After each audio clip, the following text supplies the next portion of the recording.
देखिए इस एग्जांपल को एक बार देखिए, एग्जांपल नंबर 3 है ना। इसमें हम लोग को इस काइरल कार्बन के अबाउट कॉन्फ़िगरेशन डिजाइन करना है, आइदर इट इज आर और एस। ठीक है, तो देखिए सबसे पहले क्या करेंगे, काइरल कार्बन से अटैच जो 4 ग्रुप है उसमें जो फर्स्ट एटम है उनको आपको देखना है। देखो काइरल कार्बन ये है आपका, ठीक है। अब इससे अटैच्ड फर्स्ट एटम देखिए, सबका हर एक ग्रुप का पहला एटम देखिए।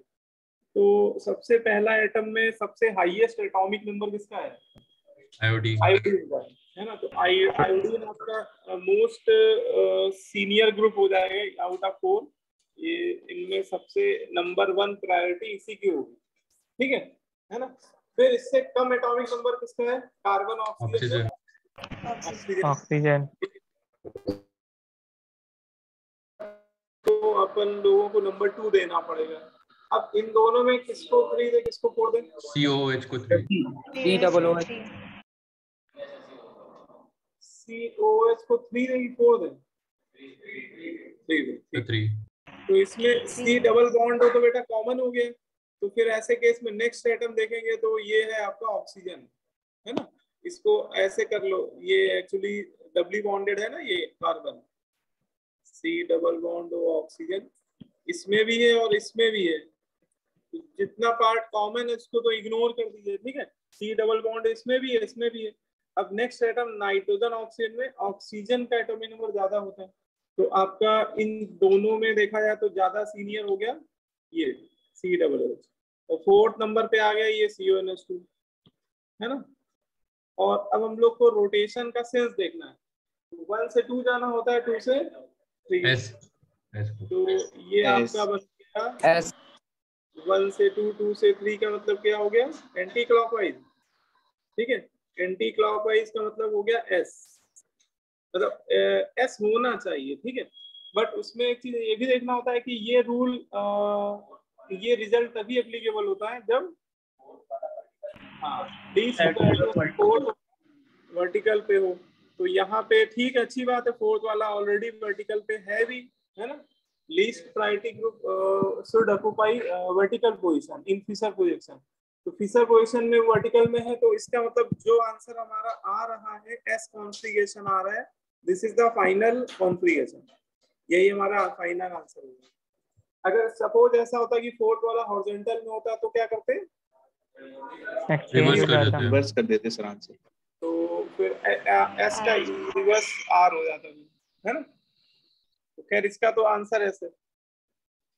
अब जैसे कई बार आपको ऐसे भी एग्जांपल मिलेंगे, ये वाला बता सकते हो जल्दी से एक बार? R group. आर है। Yes sir. किसी को डाउट तो वो तो पूछ सकते हो बेटा।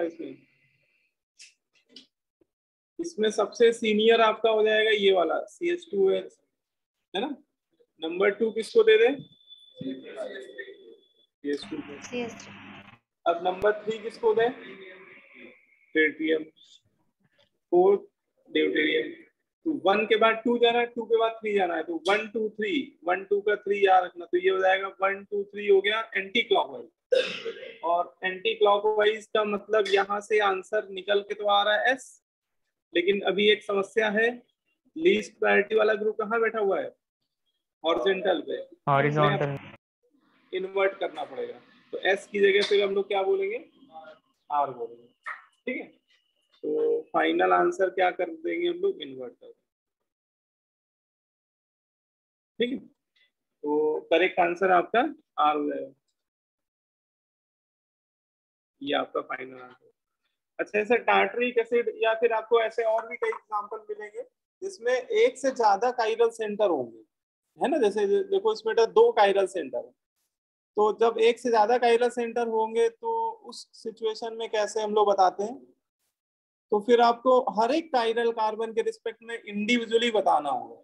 जितने भी काइरल कार्बन है सभी के लिए अलग अलग देखना पड़ता है ना। अब 2 काइरल है तो दोनों के लिए अलग अलग देखेंगे, ठीक है। अब इसमें देखो पहले ये जो, इसको थोड़ा बड़ा कर देते हैं तब जल्दी समझ में आए। इसमें एक काइरल कार्बन आपका ये है, एक आपका ये, 2 है ना। तो पहले ऊपर वाले काइरल कार्बन के रिस्पेक्ट में देखते हैं, इसके रिस्पेक्ट। अब इससे सबसे ज्यादा इससे अटैच जो 4 ग्रुप हैं उसमें पहला एटम हम लोग देखेंगे तो सबसे पहला एटम ऑक्सीजन यहाँ बैठा हुआ है, बाकी यहाँ भी कार्बन, यहाँ भी कार्बन, यहाँ तो हाइड्रोजन है ना। तो सबसे ज्यादा एटॉमिक नंबर इसमें OH का है, तो OH को बेटा हम लोग 1 दे देंगे, ठीक है। अब ये बताओ कि बेटा इस वाले कार्बन और इस कार्बन में 2 किसको दें, क्योंकि इन्हीं दोनों में किसी को 2 देना होगा, COH है ना। आदित्य समझ में ऊपर वाले को COH क्यों देंगे? पहला एटम सेम हो गया तो नेक्स्ट एटम देखेंगे ना। तो ये वाला कार्बन एटम अगर ध्यान से देखो तो ये वाला कार्बन एटम एक तो डबल बॉन्ड बना रहा है O के साथ, एक सिंगल बॉन्ड, ठीक है। अब इसको और सूडो एटॉमिक कॉन्सेप्ट के अकॉर्डिंग डबल बॉन्ड को स्प्लिट कर दो तो वो कार्बन बेटा 3 ऑक्सीजन से सिंगली बॉन्डेड है। जबकि एक बार जरा इसको देखो, ये वाला जो कार्बन है ये इसके 3 बॉन्ड किस किस एटम से अटैच्ड है, एक तो हाइड्रोजन से, एक कार्बन से और एक ऑक्सीजन। अब देख लीजिए कि इस वाले केस में, इसके केस में किसमें सीनियरिटी ज्यादा आ रही है ना। तो देखो ऑक्सीजन, एक ऑक्सीजन तो कॉमन हो गया, अब कार्बन ऑक्सीजन में किसकी सीनियरिटी ज्यादा है? ऑक्सीजन की। और हाइड्रोजन और ऑक्सीजन में भी ऑक्सीजन की ज्यादा है, तो ओवरऑल किसकी सीनियरिटी ज्यादा हो गई? ये COOH। अब इसको नंबर 3 दे देंगे और हाइड्रोजन तो हमेशा 4 पे ही आता है, क्योंकि हाइड्रोजन से कम एटॉमिक नंबर किसी का भी नहीं होता है ना। तो इसमें 1 2 3 कैसा बन रहा है rotation? Anti clockwise. Anti clockwise का मतलब आंसर होना तो चाहिए S, लेकिन हमें यहाँ पे इन्वर्ट करना पड़ेगा कि नहीं? करना पड़ेगा है ना, क्योंकि लीस्ट सीनियर ग्रुप कहाँ बैठा हुआ है? हॉरिजॉन्टल। हॉरिजॉन्टल में। तो फाइनल आंसर हमारा R हो जाएगा, ठीक है। ऐसे ही फिर इस कार्बन के अबाउट देखना पड़ेगा। तो इसमें ऑक्सीजन सबसे ज्यादा सीनियर है, तो इसको दे देंगे 1। अब की इसको 1 डैश दे दो, क्योंकि 1 2 3 तो कर चुके हैं ना, तो डैश में कंफ्यूजन नहीं होगी। अब 2 डैश किसको दे? COH को, वो सिमेट्री टाइप का है, ऊपर वाला केस नीचे वाला। और इसको मिल जाएगा 3 डैश इस वाले कार्बन को, और हाइड्रोजन को मिल जाएगा 4 डैश। अब रोटेशन का सेंस देख लो तो 1 डैश 2 डैश 2 3 ऐसा बन रहा है, ठीक है। तो ये आपका anti clockwise, again anti clockwise बन रहा है, मतलब S। और अभी भी लीस्ट सीनियर ग्रुप कहाँ बैठा हुआ है? हॉरिजॉन्टल में। तो आंसर हमें इन्वर्ट करके बोलना होगा। तो फाइनल आंसर क्या हो गया? आ गया है, मतलब इसमें दोनों के अबाउट आ रहे, ठीक है। क्लियर हो गई सही बात है ना। उसमें नंबरिंग करके दे देते हैं, जैसे देखो IUPAC इस कंपाउंड में जब IUPAC नंबरिंग करोगे तो नंबर 1 इस कार्बन को दोगे है ना, नंबर 2 इसको दोगे, नंबर 3 इसको, नंबर 4। तो इसमें ऐसे लिखना पड़ेगा 2R, 3R। मतलब इसमें 2 ही कायरल कार्बन, एक सेकंड वाला कार्बन, एक तो ये कार्बन कायरल है, और सेकंड कार्बन के अबाउट भी R कॉन्फ्लिगेशन आ रहा है, और थर्ड कार्बन जो कायरल है उसके अबाउट भी R कॉन्फ्लिगेशन आ रहा है। अगर मान लो कि 2 के अबाउट R आता है, 3 के अबाउट S, तो लिखते 2R 3S, या ऊपर वाले के अबाउट S आता है, इसके अबाउट R आता तो 2S। ऐसे फिर लिखना पड़ेगा। IUPAC नेमिंग, ये वाली नंबरिंग जो होगी IUPAC नेम के अकॉर्डिंग होगी। यार इसमें तो सिमेट्री कहीं से भी कर दो, है? तो इस तरह से हमें लिखना पड़ेगा, ठीक। क्लियर? अब जैसे देखो एक ये एग्जांपल दिया हुआ है, ये क्वेश्चन आया भी है क्या, 2016 में आया हुआ है जेईई मेन पेपर में, और इसमें वो यही पूछ रहा है आपसे, ठीक है। पहले हमें क्या करना होगा, इसमें भी 2 कायरल कार्बन है, तो इन दोनों कायरल कार्बन के अबाउट कॉन्फ्लिगेशन निकाल दो, बड़ा कर देते हैं, ठीक। इन दोनों कायरल कार्बन के अबाउट कॉन्फ्लिगेशन निकालना है, ठीक है। तो देखो पहले ऊपर वाले कायरल कार्बन के अबाउट बताओ। 2R। नंबर 1 किसको दें? 2R। 2R आ रहा है ना। नंबर 1 OH को, COOH, ये CO2H, इसके लिए वो COOH को कई बार ऐसे लिख देते हैं कंफ्यूज करने के लिए, CO2H। ठीक है, उसमें CO2 गैस नहीं है कोई, वो C double bond O single bond O ऐसे है एक्चुअली। और तीसरा नंबर मिल जाएगा इसको, नीचे वाले कार्बन को चौथा नंबर मिल गया हाइड्रोजन को। 1 2 का 3 ये आपका आ गया एंटी क्लॉकवाइज। एंटी क्लॉकवाइज मतलब आंसर होना चाहिए S, लेकिन भैया लीस्ट सीनियर ग्रुप हमारा कहाँ बैठा हुआ है, हॉरिजॉन्टल में, तो आंसर क्या हो जाएगा, इनवर्ट R हो जाएगा, है ना। अब नीचे वाले कायरल कार्बन के अबाउट देखते हैं बेटा। 3R। नीचे वाले कायरल कार्बन में क्लोरीन को नंबर 1 देना पड़ेगा, 1 डैश, ठीक है। अब 2 किसको दे दें, ऊपर वाले तो ऊपर वाले कार्बन को, ऊपर वाले, ऊपर ये इसको दे दिया आपने 2 डैश, ये नीचे वाला 3 डैश और ये 4 डैश, और 1 डैश से जाना है 2 डैश की तरफ, 2 डैश से 3 डैश की तरफ। 4 वाले को नहीं देखते हैं, तो ये फिर अगेन एंटी क्लॉकवाइज ही आ रहा है ना, R हो जाएगा। यस S आना चाहिए, लेकिन फिर वही बात है कि लीस्ट सीनियर हॉरिजॉन्टल में बैठा हुआ, तो आंसर हमारा इनवर्ट हो जाएगा, है ना। Yes sir. Sir 2R 3R answer. हाँ, अब IUPAC नेमिंग, अगर इस कंपाउंड की अगर हम लोग IUPAC नेमिंग करेंगे तो नंबर 1 किसको देंगे, सबसे ज्यादा सीनियर ग्रुप जो होता है IUPAC नेमिंग में यही होता है, तो इसको 1 देंगे और इसको 2 देंगे, इसको 3, तो इसका फाइनल आंसर होगा 2R and 3S, ठीक है, क्योंकि उसने आंसर उसी हिसाब से दिया, 2R and 3S करके आंसर हो जाएगा। 2R 3R दोनों ही आ रहे हैं। सर थर्ड वाला, थर्ड ऑप्शन बन रहा है इसका, 2R 3R दोनों काइरल कार्बन के अबाउट R कॉन्फ़िगरेशन आ रहा है, ठीक है, क्लियर है। किसी को भी डाउट हो तो पूछ सकते हो, अभी भी कोई चीज नहीं समझ में आ रही है अगर, ठीक है। अच्छा, फिर इसमें RS कॉन्फ़िगरेशन हम लोग वेज डैश प्रोजेक्शन फॉर्मूले में कैसे देखते हैं, क्योंकि अभी हम लोग ने जो रूल पढ़े हैं वो स्पेशली तब एप्लीकेबल है जब फिशर प्रोजेक्शन दिया जाए, RS नोमेनक्लेचर इन फिशर प्रोजेक्शन। तो देखिए वेज डैश में करने का क्या तरीका, देखो इसमें एक तरीका बड़ा लॉन्ग मेथड है, ठीक है, कि पहले आप वेज डैश को किस में कन्वर्ट करो, फिशर में, और फिर वो पुराना वाला रूल लगा दो, लेकिन ये थोड़ा लेंदी पड़ जाता है। ऑब्जेक्टिव पेपर करते समय हम लोग के पास इतना समय नहीं होता है कि हम लोग ये वाला मेथड अप्लाई करें, तो मैं कभी सजेस्ट नहीं करता हूँ कि आप पहले वेज डैश को फिशर में, वैसे दो कर सकते हो, आंसर सही आएगा आपका, लेकिन क्यों फालतू में लंबा मेथड करें। आपको मैं सबसे एक सिंपल मेथड बताता हूँ, RS कॉन्फ़िगरेशन कभी वेज डैश प्रोजेक्शन फॉर्मूले में निकालना हो, ठीक है, तो उसमें क्या करना होता है, उसमें पुराने रूल वैसे ही, ठीक है, पुराने रूल जैसे फिशर में पढ़ा रहे थे वैसे ही आपको लगाने हैं। बस एक बात का, एक पॉइंट का ध्यान रखना है कि जो भी आपके वेज डैश रिएक्शन फॉर्मूला होगा उसमें काइरल कार्बन से दो एटम तो नॉर्मल बॉन्ड से कनेक्टेड होंगे, एक आपका वेज बॉन्ड से कनेक्टेड होगा और एक आपका कौन सा डैश बॉन्ड से कनेक्ट होगा। तो आपको सबसे पहले फोकस करना है किस बॉन्ड को, डैश बॉन्ड को, कि डैश बॉन्ड से कौन सा एटम कनेक्टेड है या कौन सा ग्रुप कनेक्टेड है, और आपको डैश बॉन्ड से लीस्ट सीनियरिटी वाला, लीस्ट प्रायोरिटी वाले ग्रुप को अटैच करना होता है, ठीक है। ये इसमें आपको ध्यान रखना है, मतलब इसमें आपको एक कसम खा लेनी है, अगर आपको वेज डैश प्रोजेक्शन फॉर्मूले में ही RS बताना है बिना कन्वर्जन किए हुए, खास बात है कन्वर्जन मैं आपको नहीं करवाना चाह रहा हूँ, ठीक है, अननेसेसरी टाइम नहीं हम लोग का इतना एग्जाम में कि आप उसको लंबा मेथड जाओ।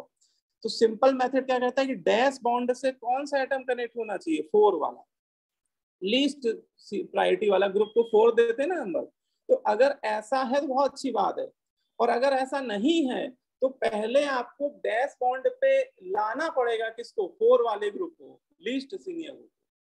उसके लिए क्या करना पड़ेगा, एक ऑड इंटरचेंज करना पड़ेगा, ठीक है। देखो कैसे समझो, जैसे ये पहला एग्जांपल जो है इसमें आप देखो कि डैश बॉन्ड से कौन कनेक्टेड है, हाइड्रोजन, तो यार इसमें तो कोई समस्या वाली बात ही नहीं, क्योंकि लीस्ट डैश बॉन्ड से हमारा पहले से ही कौन सा कनेक्टेड है, लीस्ट सीनियरिटी वाला ग्रुप कनेक्टेड है, लीस्ट प्रायोरिटी वाला ग्रुप कनेक्टेड है, है ना, बोलो भाई।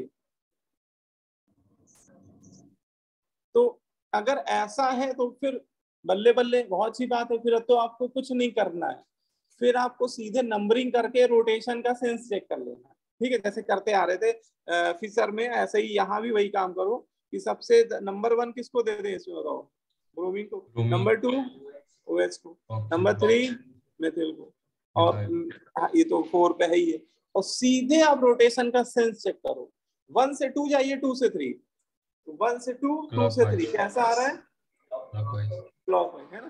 देखो 1 से आपको 2 जाना है, 2 से 3, 4 वाले को हमेशा इग्नोर ही करना होता है। तो ये आपका रोटेशन का सेंस कैसा आ रहा है, क्लॉकवाइज आ रहा है ना।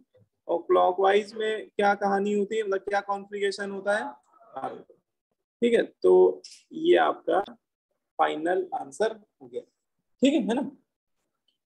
अब आते हैं कि सर अगर ऐसा है, ये तो चलो ठीक है, यहाँ तो खैर खुदा ना खास्ता पहले ही से लगा हुआ था हाइड्रोजन, है ना। लेकिन अगर डैश बॉन्ड से लीस्ट सीनियरिटी ग्रुप नहीं अटैच्ड है तो क्या करेंगे, तो हम लोग उसको कान पकड़ के लाएंगे पहले। हाँ बोलो, क्या करें सर, क्या सर ये जरूरी है या फिर कोई कन्वेंशन है जो सिर्फ वेज वाला बॉन्ड होगा, सर वो हमेशा लेफ्ट साइड में बनाया जाएगा, तो राइट साइड में बना सकते? ऐसा ऐसा कोई कन्वेंशन नहीं होता है, ठीक है। फिशर प्रोजेक्शन में डैश वाला लेफ्ट साइड भी कई बार बना के दिया जाएगा, कई बार राइट भी बनाया सकता है, ऐसा कोई कन्वेंशन नहीं है, इसमें कोई कन्वेंशन। सर अगर ब्रोमीन वाला बॉन्ड जो है मिथाइल की जगह बना देंगे तब तो सर एस हो जाएगा ना, तो सर वही पूछ रहा हूँ कि ये करेक्ट नहीं। देखो पहली बात तो जो आपको वेज डैश दिया हुआ है उसमें कोई छेड़खानी करने का नहीं है, छेड़खानी बस इतना करेंगे, अगर डैश बॉन्ड से लीस्ट सीनियरिटी ग्रुप नहीं अटैच्ड है तो आपको वहां पे लाना पड़ेगा, अदरवाइज पहले से तो आपको कुछ भी डिस्टर्ब करने की जरूरत नहीं है, किसी की भी पोजीशन डिस्टर्ब करने की जरूरत नहीं है ना, ठीक है। अब देखिए जैसे ये वाला देखो, इस वाले में एक बार समझो, इस एग्जांपल से आपको और क्लियर हो जाएगा कि क्या हम लोग करते हैं ऐसे केस में। इसमें अगर नंबरिंग करें तो ब्रोमीन तो नंबर 1 पे, OH नंबर 2 पे, मेथिल नंबर 3 पे और हाइड्रोजन नंबर 4 पे, है ना। और यहाँ पे सबसे लीस्ट सीनियर ग्रुप कहाँ बैठा हुआ है, वेज बॉन्ड, है ना। और according to rule wedge dash production फॉर्मूले में अगर डायरेक्ट आपको आंसर देना है तो लीस्ट सीनियर ग्रुप को कहाँ आना पड़ेगा, डैश में। तो क्या करेंगे हम लोग, उसको ले आएंगे पकड़ के, हम लोग एक ऑड इंटरचेंज करेंगे, हम लोग 4 वाले को 3 की जगह बैठा देंगे, मतलब हाइड्रोजन को मेथिल के साथ इंटरचेंज कर, क्योंकि हमें 4 वाले को डैश बॉन्ड से कनेक्ट करना है, तो हम लोग उसको उसी के साथ इंटरचेंज करेंगे जो पहले से डैश बॉन्ड के साथ बैठा है ना, क्योंकि हमें उसको डैश बॉन्ड पे पहुंचाना है। तो क्या करें भैया, मेथिल को इधर ले आए, सॉरी हाइड्रोजन को मेथिल की जगह और मेथिल, इन दोनों को इंटरचेंज करना होगा। तो देखो इंटरचेंज करने पे हमें एक नया बेस डैश फॉर्मूला मिलेगा, वो उसको बना देता हूँ। देखो क्या सिचुएशन होगी कि अब हमारा हाइड्रोजन कहाँ पे आ गया,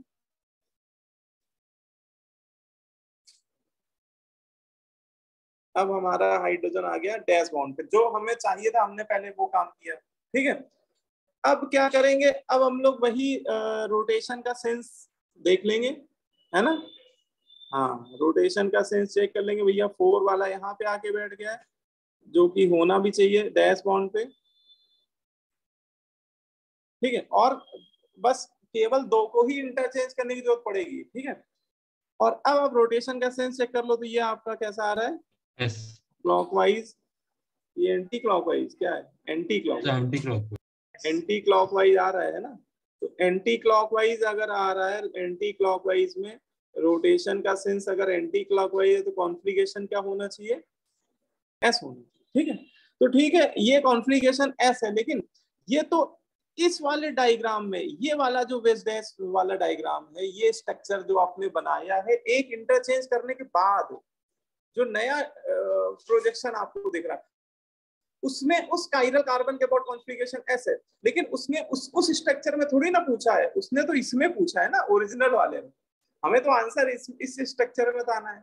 तो इसमें कॉन्सेप्ट क्या होता है कि जब भी हम लोग फिशर प्रोजेक्शन हो चाहे बेस्ड है, ये कॉन्सेप्ट दो जगह लगता है कि जब भी हम लोग एक ऑड इंटरचेंज करते हैं, एक ऑड नंबर में इंटरचेंज करते हैं, तो हमेशा कॉन्फ़िगरेशन इन्वर्ट हो जाता है about chiral carbon. Odd interchange में कोई भी दो ग्रुप एक दूसरे के साथ इंटरचेंज कर दिए तो और देखो कई बार इवन भी करने, अभी आगे हम लोग पढ़ेंगे कि एक दो रूल होते हैं कि अगर ऑड नंबर में इंटरचेंज, जैसे देखो मैं यहाँ पे हूँ आप वहां पे हो, आप मेरी जगह आ जाएं और मैं आपकी जगह आ जाऊं, तो this is called one odd interchange. लेकिन अगर मैं क्या करूं, मैं पहले आपके साथ इंटरचेंज होकर वहां पे बैठ जाऊं और फिर आदित्य के साथ इंटरचेंज करके वहां बैठ जाऊं, आदित्य यहाँ आ जाए, this is called even interchange, दो इंटरचेंज हो गए। तो कायरल कार्बन के अबाउट अगर दो बार इंटरचेंज करेंगे, this is called even interchange. एक बार इंटरचेंज हो रहा ऑड इंटरचेंज, ऑड इंटरचेंज में कॉन्फ़िगरेशन पलट जाता है ना, इन्वर्ट हो जाता है, आर का एस का, लेकिन इवन इंटरचेंज में कॉन्फ़िगरेशन सेम रहता है। तो यहाँ पे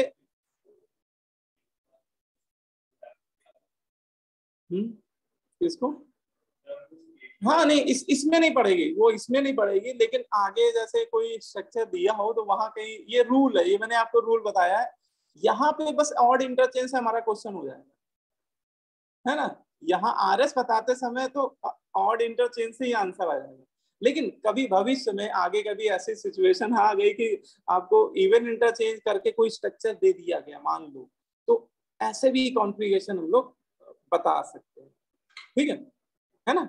चलो अच्छा, तो यहाँ तो केवल एक ही इंटरचेंज हो रहा है, एक ऑड इंटरचेंज हो रहा है, ऑड इंटरचेंज हो रहा है। ऑड नंबर में जब भी इंटरचेंज होंगे तो कोई दो ही ग्रुप आपस में अपनी जगह बदल रहे होंगे, ठीक है। तो ऐसे केस में कॉन्फ़िगरेशन इन्वर्ट हो जाता है। इसका मतलब देखो, इंटरचेंज होने के बाद यहाँ पे कॉन्फ़िगरेशन ऐसा आ रहा है, इन्वर्टेड स्ट्रक्चर, लेकिन ओरिजिनल स्ट्रक्चर में इसका मतलब यहाँ पे कॉन्फ़िगरेशन क्या रहा होगा, आर रहा होगा। तो हमें फिर फाइनल आंसर क्या दे देना है, आर दे देना है ना। हमें तो ओरिजिनल स्ट्रक्चर का पूछ रहा है ना वो, इसके अबाउट आर। तो ये हमारा फाइनल आंसर है। कॉन्फ़िगरेशन रिवर्स केवल ऑड इंटरचेंज में करेंगे।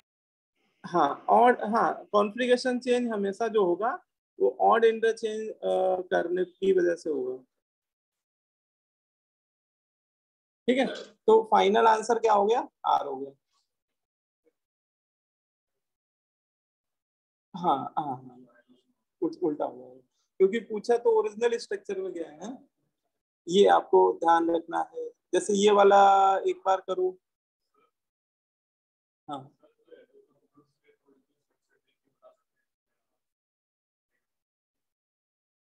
कई बार सही भी गड़बड़ हो आ जाता रहे है, वेज डैश में कई बार गड़बड़ हो जाता है, इसलिए रिस्क मत लो है ना, इसमें करके देख लेना पड़ता है।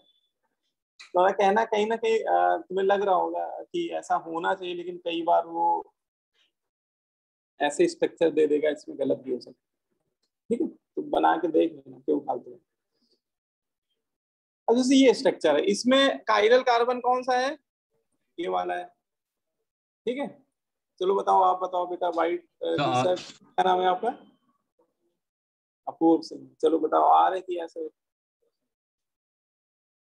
पहले। अच्छा देखो कि क्या डैश बॉन्ड से लीस्ट सीनियर ग्रुप प्रेजेंट है कि नहीं है, नहीं है। तो किसको किसके साथ इंटरचेंज करें,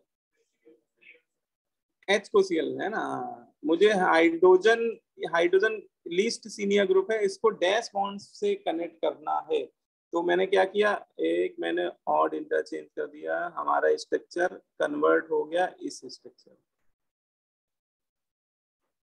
यहाँ पे आके। अच्छा एटम इंटरचेंज करेंगे, बॉन्ड नहीं इंटरचेंज करेंगे ना, ये भी ध्यान रखना कि एटम इंटरचेंज हो रहे हैं, एटम या ग्रुप इंटरचेंज होंगे, बॉन्ड अपनी जगह रहेंगे,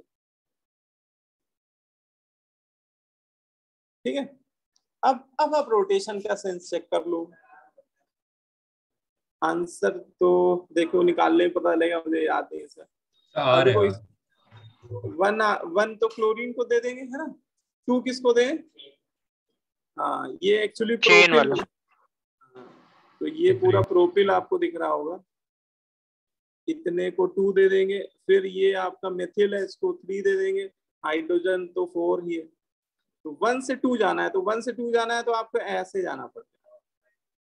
तो ये आपका एंटी क्लॉकवाइज आ रहा है। एंटी क्लॉकवाइज रोटेशन मतलब एस कॉन्फ़िगरेशन होगा, लेकिन ये तो इन्वर्ट होने के बाद एस है, इन्वर्ट होने से पहले ओरिजिनल क्या रहा होगा, आर रहा होगा। तो हमें तो ओरिजिनल स्ट्रक्चर का बताना था, तो हमारा आंसर आर हो जाएगा। ठीक है,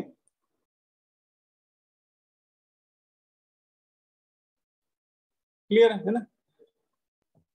जैसे ये वाला कर लीजिए,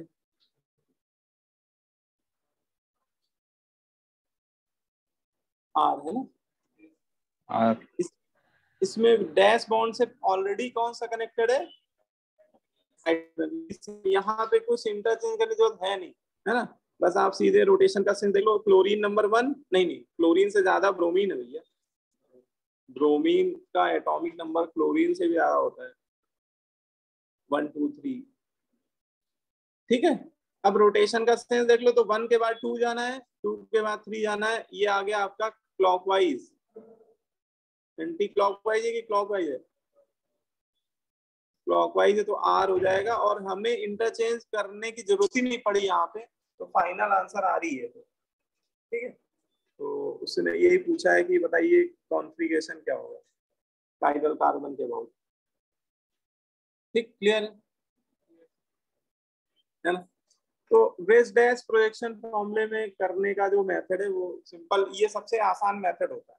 ठीक है, आप हमेशा ये वाला मेथड लगाइएगा। ये वर्कशीट में क्वेश्चन और भी दिए हैं, प्रैक्टिस के लिए हैं, इनको एक बार अटेम्प्ट कर लीजिएगा। इसमें आरएस कॉन्फ़िगरेशन के क्वेश्चन दिए हैं 1 to 11, उसके बाद डीएल वाले, और डीएल भी पढ़ेंगे हम लोग। ई तो बेटा ज्योमेट्रिकल आइसोमर, उसमें ज्योमेट्रिकल क्या शो हो रही है? ज्योमेट्रिकल तो कार्बन डबल बॉन्ड कार्बन या कार्बन, है ना। इसमें कोई ऐसा सिस्टम ही नहीं है जिसके बाद जीआई शो है, वो ई तो हो ही नहीं सकता। ई ओजेड तो ज्योमेट्रिकल आइसोमर्स का मतलब सिस ट्रांस हमेशा थोड़ी ना होता है, वो तो नॉमेनक्लेचर है ना। सिस ट्रांस अगर वैलिड है तो सिस एंड ट्रांस, अगर सिस एंड ट्रांस नहीं वैलिड है तो जेड और ई में फिर उसका नॉमेनक्लेचर देना पड़ता है ना। लेकिन जीआई शो कर भी रहा है कि नहीं ये भी तो देखना पड़ेगा ना हमें, तभी तो कौन सी नॉमेनक्लेचर एप्लीकेबल होगा। सर तो फिक्सचर पोजीशन में अगर वो फोर्थ प्रायोरिटी वाला सर अगर हॉरिजॉन्टल प्रेजेंट होता है तो हम उसको इन्वर्ट कर देते तो उसमें सर इस वाले में नहीं होता है, तो फिर स्लैश वाले में सर नहीं इसमें हॉरिजॉन्टल होता हो, बॉन्ड कभी हॉरिजॉन्टल होगा ही नहीं बेस डैश में, है ना। नहीं सर इसको हम कन्वर्ट जब करेंगे फिक्सचर में तो सर मतलब कोई ना कोई तो आएगा ना सर हॉरिजॉन्टल। हाँ वो तो फिर वही रूल लगेगा बेटा, वो तो वही रूल लगेगा। ठीक है, यस। अब इसमें सेकंड नॉमेनक्लेचर होता है ऑप्टिकल आइसोमर्स में डीएल नॉमेनक्लेचर, लेकिन ये नॉमेनक्लेचर बहुत ही लिमिटेड नॉमेनक्लेचर है, ये हर जगह नहीं लगा सकते।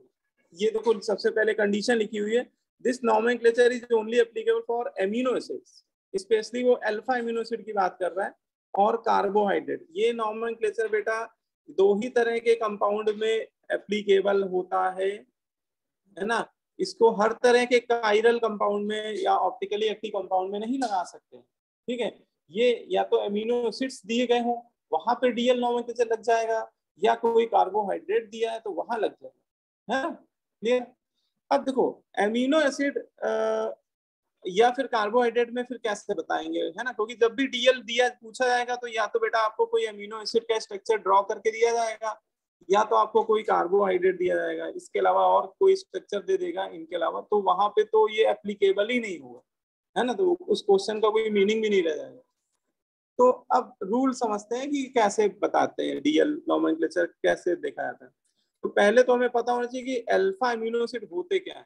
ठीक है, तो अल्फा एमिनो एसिड के एग्जांपल की बात किया जाए कि देखिए अभी हम लोग ऐसे बायोमोलिक्यूल पढ़ेंगे, उसमें हम लोग बहुत डिफरेंट टाइप के एमिनो एसिड पढ़ेंगे। 20 एमिनो एसिड होते हैं नेचर में। ठीक है, अब ये एक मैंने जनरल फॉर्मूला लिख दिया एमिनो एसिड का, ठीक है। ये एक अल्फा एमिनो एसिड है। देखो एसिड का मतलब हो गया कार्बोक्सिलिक एसिड। जितने भी एमिनो एसिड होते हैं इसमें जो सबसे सीनियर ग्रुप होता है आईयूपीएसी नेमिंग के अकॉर्डिंग, जो सीनियर ग्रुप होता है वो COOH होता है। और जो ये अल्फा बीटा गामा हम लोग डिफाइन करते हैं, ये हमेशा सीनियर ग्रुप के रिस्पेक्ट, ये जो अल्फा बीटा गामा होता है ये कॉमन नेमिंग का पार्ट होता है ना, और ये हमेशा सीनियर ग्रुप के रिस्पेक्ट में डिफाइन होता है। इसमें सबसे सीनियर ग्रुप कौन है? COOH। और इसके रिस्पेक्ट इससे डायरेक्टली बॉन्डेड जो कार्बन होगा सीनियर ग्रुप जो होता है, या जिसको प्रिंसिपल फंक्शनल ग्रुप बोलते हैं आईयूपीएसी नेमिंग में, सबसे टॉप सीनियर ग्रुप को क्या बोलते हैं? Principal functional group. तो प्रिंसिपल फंक्शनल ग्रुप जिस एटम से अटैच होता है उसको बोलते हैं अल्फा कार्बन, है ना। तो इसमें ये वाला कार्बन क्या अल्फा। अगर आर में और कार्बन में दिखा दूं, यहाँ भी खूब सारे कार्बन और लगे हुए हैं, तो ये बीटा हो जाएगा, ये गामा हो जाएगा, ये डेल्टा हो जाएगा, ऐसे वो कॉमन नेमिंग ऐसे चलती है, ठीक है। मतलब सबसे सीनियर फंक्शनल ग्रुप से डायरेक्टली बॉन्डेड कार्बन को अल्फा, उससे डायरेक्टली बॉन्डेड कार्बन को बीटा, उससे डायरेक्टली बॉन्डेड कार्बन को गामा, ऐसे। हाँ वो कार्बोक्सिलिक एसिड होगा।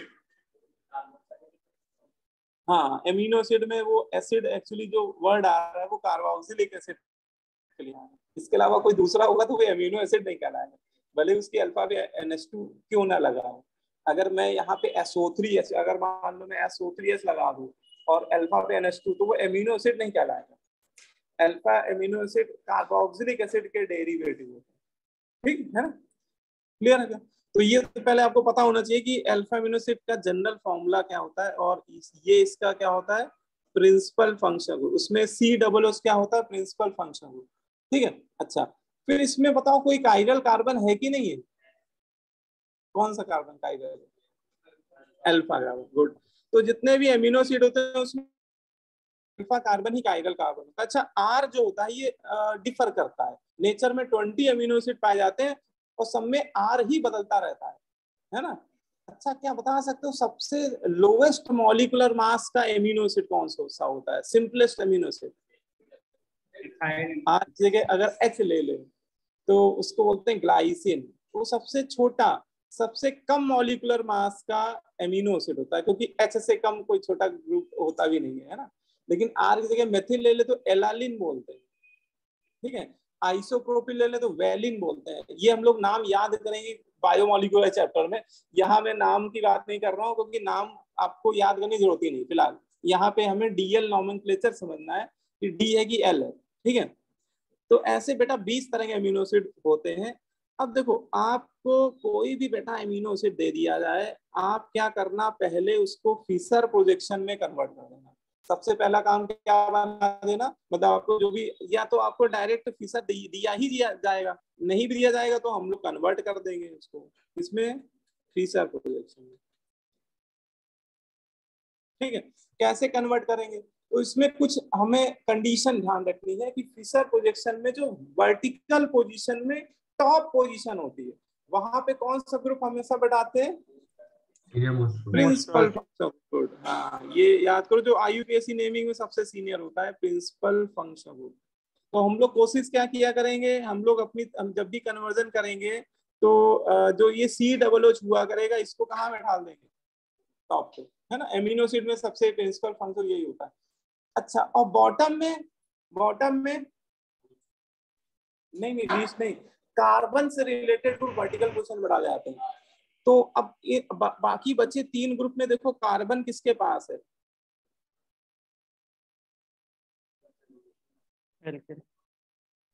NH2 पास तो कार्बन है नहीं, तो R के पास कार्बन है, तो R आपका बैठ जाएगा लेकिन एमिनो एसिड का R वर्टिकल में बॉटम पोजीशन में, और H और NH2 कहाँ बैठ जाया करेंगे? हॉरिजॉन्टल पे, है ना, हॉरिजॉन्टल पे HNH2। और पहले तो आपको ये चीज ऐसा फिशर प्रोजेक्शन आपको बनाना पड़ेगा, या तो आपको ऐसा बना के दिया ही जाएगा, या कई बार वो जानबूझ के चीजें डिस्टर्ब कर देगा। क्या डिस्टर्ब कर देगा?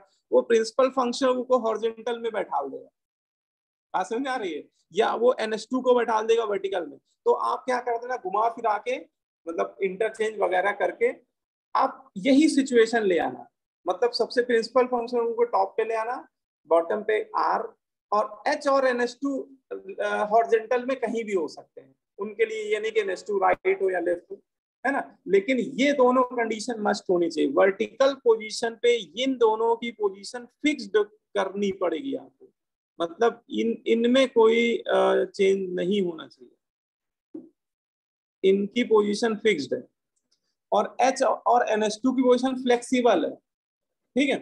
फिर आपको क्या देखना है, अब देखो आपको बस ये कॉन्फ़िगरेशन बनाते ही फिर देखना है कि NH2 जो है एमिनो एसिड में NH2 तो होगा ही होगा, वो किधर है हॉरिजॉन्टल पोजीशन में, राइट साइड है कि लेफ्ट साइड है।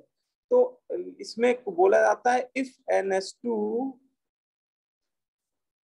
ठीक है, एमिनो एसिड में NH2 मिला करेगा आपको, और कार्बोहाइड्रेट जब देखेंगे ना तो कार्बोहाइड्रेट में NH2 नहीं उसके OH मिला करेगा। तो मैं दोनों के लिए रूल, क्योंकि ये कॉन्फ़िगरेशन दोनों के लिए लगा सकते हैं, तो मैं दोनों के लिए लिख रहा हूँ, ठीक है।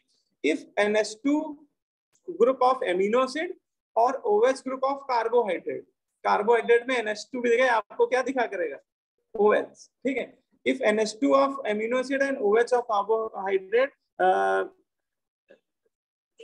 लाई, सीधे लिख लो, ऑक्यूपाई लेफ्ट पोजीशन, नहीं पहले राइट लो, right position in Fischer projection,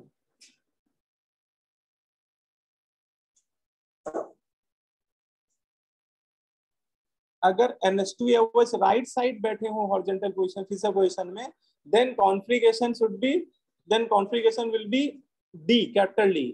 उस केस में कॉन्फ़िगरेशन कैसा हुआ करेगा, D कॉन्फ़िगरेशन, यहाँ पे D कैपिटल लिखिएगा, ठीक है। तो ये आपका रूल है, ठीक है।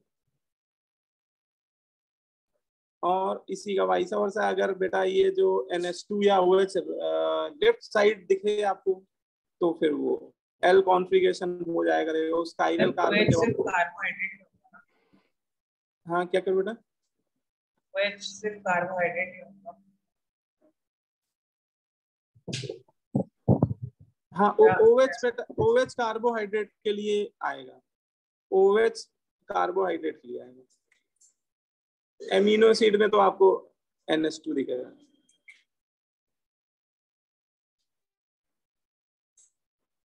ठीक है ना। तो ये आपको बेसिक, ये बहुत सिंपल नॉमेनक्लेचर होता है, इसमें बस यही देखना होता है कि एमिनो एसिड है तो उसका NH2 किधर है, अगर NH2 हॉरिजॉन्टल में राइट साइड है तो D कॉन्फ़िगरेशन बोल देंगे उस काइरल कार्बन के बाद, अगर NH2 आपका लेफ्ट साइड तो L एमिनो एसिड में, और कार्बोहाइड्रेट होगा तो उसमें फिर OH को देखेंगे।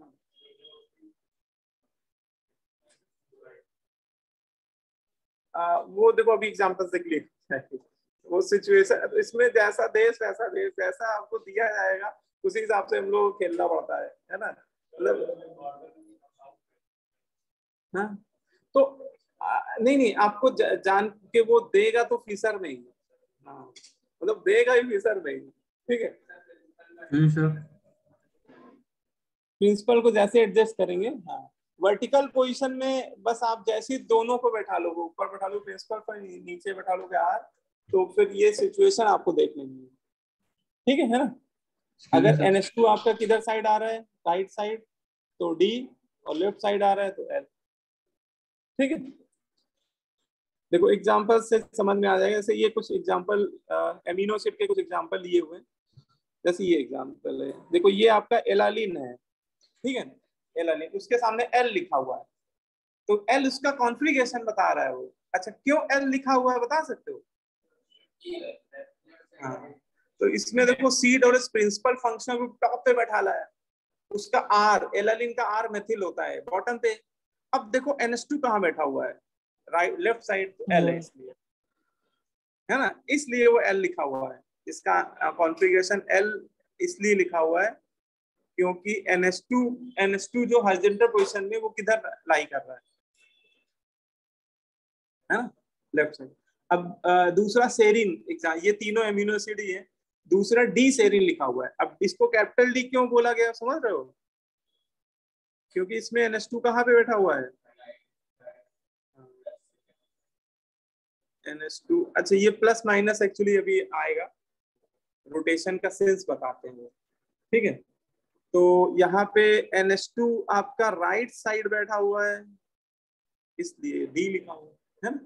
हाँ, लेकिन वो कंडीशन सेटिस्फाई होना जरूरी कि वर्टिकल पे देखो टॉप सीनियर ग्रुप बैठा हुआ है CWH, नीचे आर, सेरीन का आर ये होता है CH2H, और लास्ट वाला कौन सा है? Glutamic acid. इसमें ये वाला आपका L है ना। L क्यों है समझ में आ रहा है?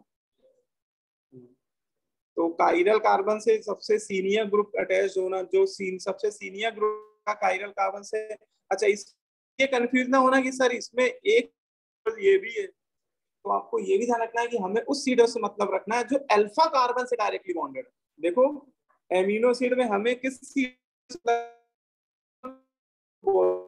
जो अल्फा कार्बन से directly, alpha carbon chiral carbon होता है इसमें, है ना।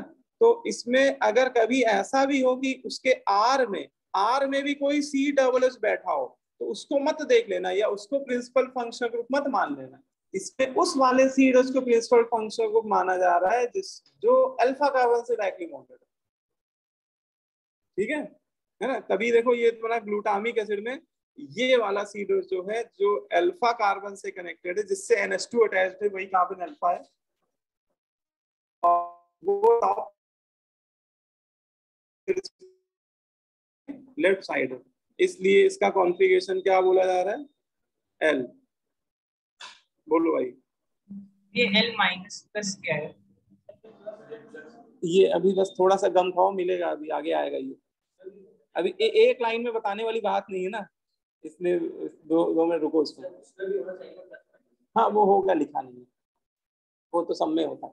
जितने भी काइरल कार्बन आउट होते हैं उसके आउट वो दो तरह के कॉन्फ़िगरेशन होते हैं। प्लस डेस्टो रोटेटरी को रिप्रेजेंट करता है, L लीवो रोटेटरी।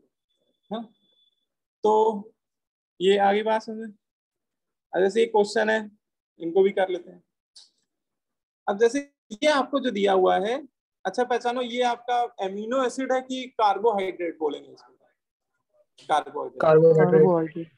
ये कार्बोहाइड्रेट है, तो ठीक है। देखो सबसे सीनियर ग्रुप आपका प्रिंसिपल फंक्शनल ग्रुप उसने ऑलरेडी कहाँ बैठा दिया है?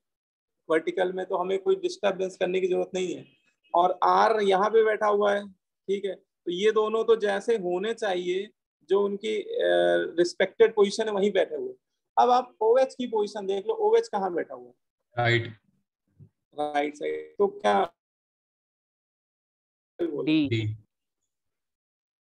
तो D बोल देंगे, बिल्कुल सही है। तो ये आपका D, ठीक है। ये एक्चुअली लैक्टिक एसिड है, तो पूरा नाम लिखना चाहो तो लिख लो, D लैक्टिक एसिड, ठीक है। अब जैसे ये आपका सेकंड एग्जांपल, इसमें सबसे सीनियर ग्रुप CHO एल्डिहाइड। अच्छा कार्बोहाइड्रेट में जरूरी नहीं कि एसिड ही हो सीनियर ग्रुप, कार्बोहाइड्रेट में एल्डिहाइड कीटोन भी हो सकते हैं, ठीक है। तो जैसे सबसे सीनियर फंक्शनल ग्रुप यही है CHO, है ना। तो इसलिए इसको हम लोग क्या बोलेंगे? Principal functional group. भाई CHO से ज्यादा सीनियरिटी किसी के नहीं है, IUPAC नेमिंग के अकॉर्डिंग मैं बोल रहा हूँ, CIP रूल के अकॉर्डिंग नहीं।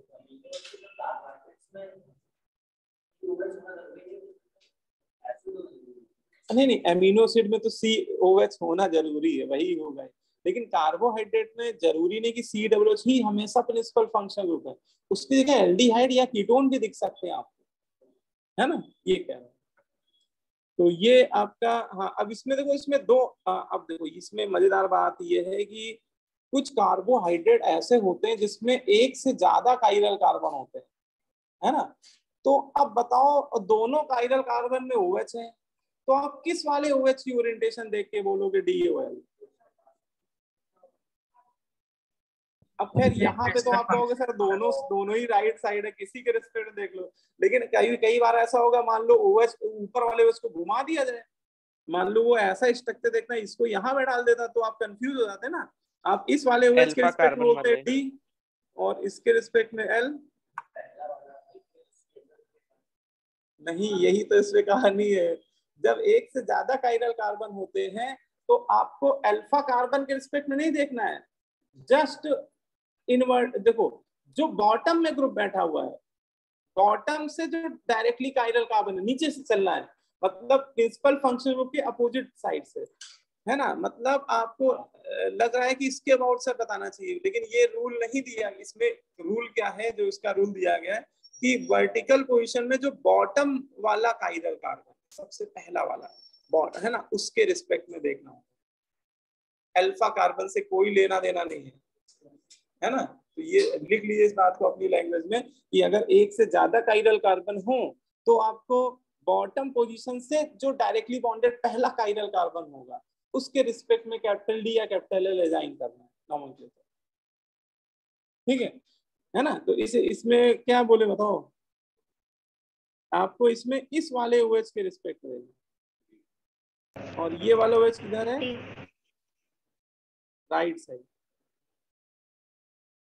तो इसको डी बोलना पड़ेगा, ठीक है।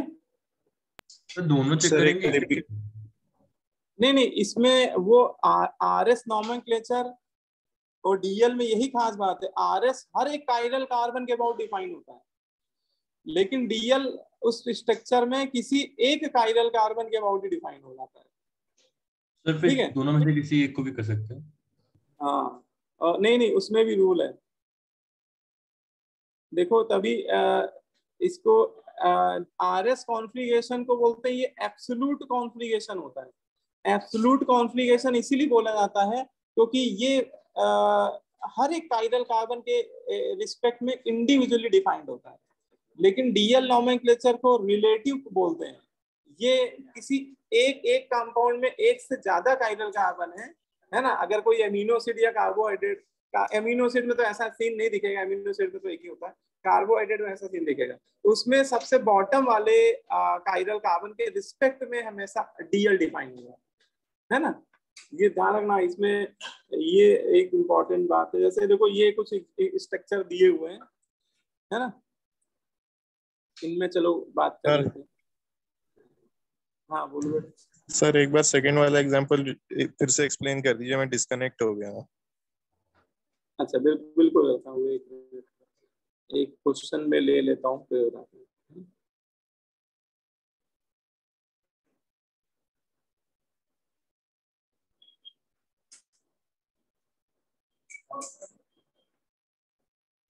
हाँ देखो मैं अलग ले रहा हूँ। ये स्ट्रक्चर एक्चुअली ग्लूकोज का स्ट्रक्चर है। अब इसमें अगर आपको बताना है ये डी ग्लूकोज है कि एल ग्लूकोज है, इसको कैपिटल डी ग्लूकोज बोले कि कैपिटल एल ग्लूकोज बोले? डी हो जाएगा ना। तो इसमें किस काइरल कार्बन के अबाउट हम लोग को देखना है? बॉटम।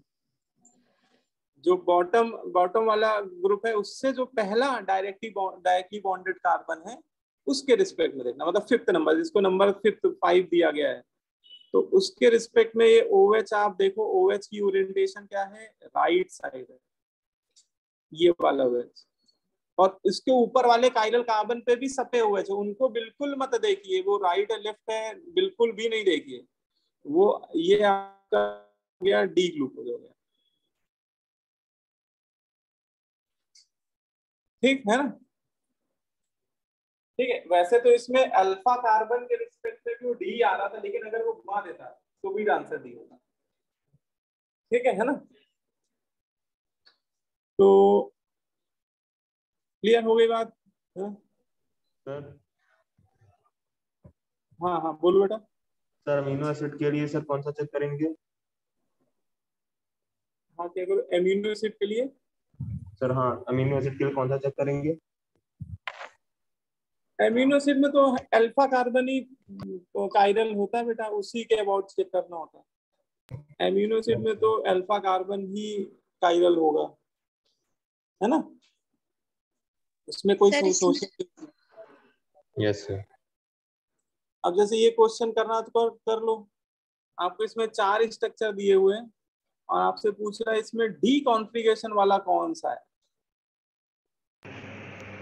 कैपिटल डी कॉन्फ़िगरेशन वाला सर कौन सा इसमें है? और इंटरचेंज लग जाएगा? हाँ क्या करो बेटा, ऑर्डर सर और इंटरचेंज? हाँ इसमें Option ऑर्डर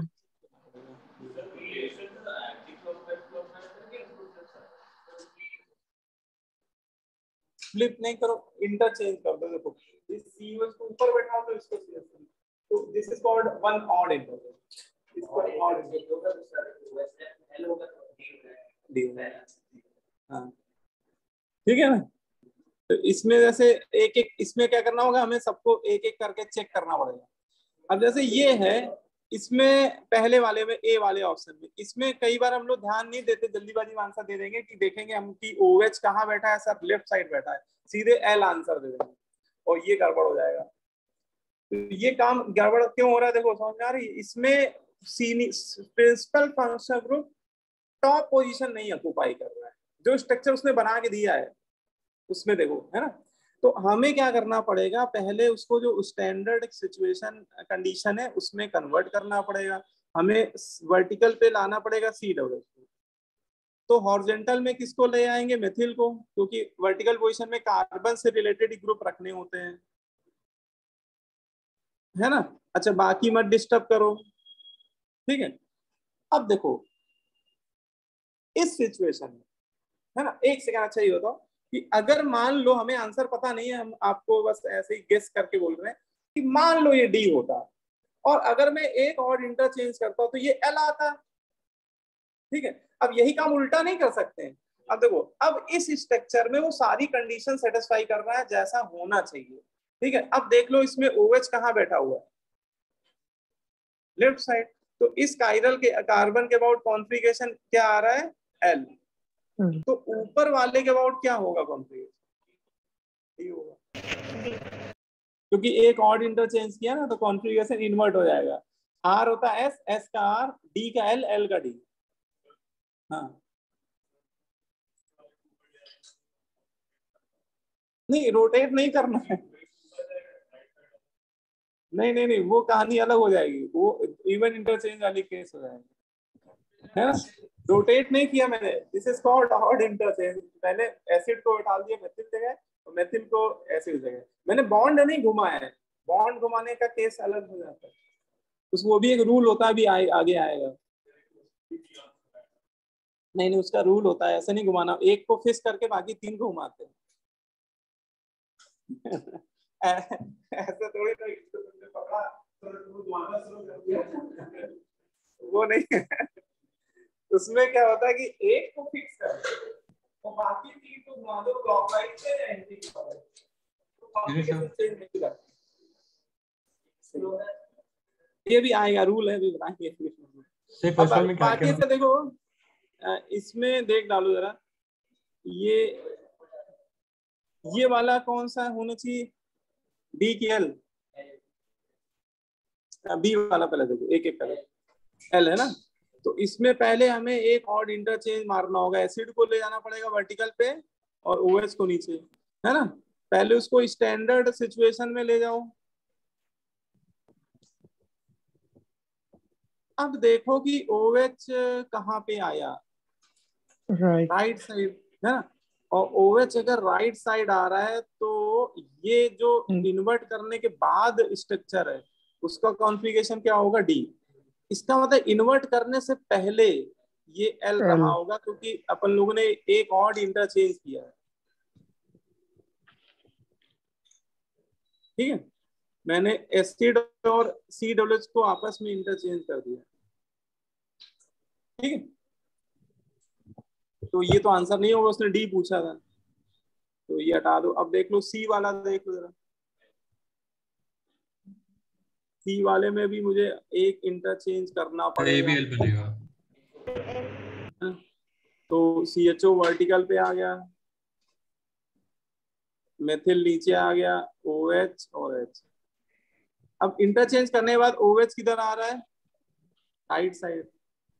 अगर OH राइट साइड है तो ये कॉन्फ़िगरेशन हमारा डी होना चाहिए, लेकिन ये तो घुमाने के बाद डी है, एक और इंटरचेंज करने के बाद डी है। तो और इंटरचेंज करने से पहले क्या रहा होगा, L, ये भी आंसर नहीं है ना। तो लास्ट वाला भी नहीं होना चाहिए, एक बार चेक कर लो, ये तो ऑलरेडी दिख ही रहा है लास्ट वाला, इसमें COS पहले ही ऊपर बैठा हुआ है ना, इसमें सीधे ही आंसर क्या दे दो, L है ना, क्योंकि NH2 लेफ्ट साइड, इसमें इंटरचेंज करने की जरूरत ही नहीं है, वो हमारी कंडीशन को पहले ही सेटिस्फाई कर रहा है। तो इसमें D केवल एक ही था, पहला वाला, ठीक है। आगे बात समझ में टफ है कि इजी है, बोलो, है ना। तो ये आपको अच्छा, लेकिन अब इसमें कुछ रूल्स है, वो तुम लोग को बता देते हैं। ये जो रूल क्या है, 3 रूल होते हैं। सम ऑपरेशन इन फिशर प्रोजेक्शन, और फिशर प्रोजेक्शन में 3 तरह के ऑपरेशन वैलिड होते हैं, और कब कौन सा ऑपरेशन करने में कॉन्फ़िगरेशन इन्वर्ट होता है और कुछ ऑपरेशन में नहीं इन्वर्ट होता है, ये हम लोग को पता होना चाहिए, ठीक है। देखो रूल नंबर 1 क्या कह रहा है, रूल नंबर 1 क्या कह रहा है, due to an odd interchange, ये रूल नंबर 1 जो ऑड इंटरचेंज के लिए applicable, due to an odd interchange about chiral carbon in Fischer projection और वेज डैश। अच्छा, ये रूल वैसे तो सभी के लिए एप्लीकेबल है, मतलब पहला रूल कायरल फिशर प्रोजेक्शन के लिए भी लगा सकते हो, वेज डैश के भी लगा सकते हो, ठीक है। तो जब भी बेटा हम लोग एक ऑड इंटरचेंज कर दिया करेंगे, ठीक है, कायरल कार्बन के अबाउट, तो वो क्या होगा, बोला जाता है configuration about chiral carbon will be inverted, है ना। क्या होगा, कॉन्फ़िगरेशन इन्वर्ट हो जाया करेगा,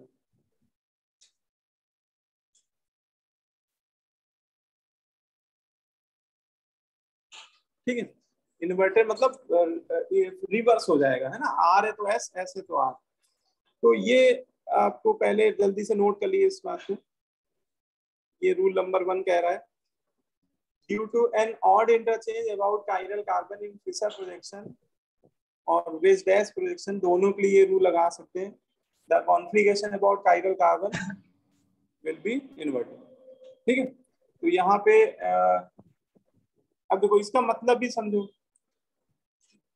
कि जैसे यहाँ पे ये कायरल कार्बन तो बीच में ये बैठा हुआ है, अब इससे 4 ग्रुप अटैच्ड है, चारों अलग अलग होंगे तभी ये कायरल भी है।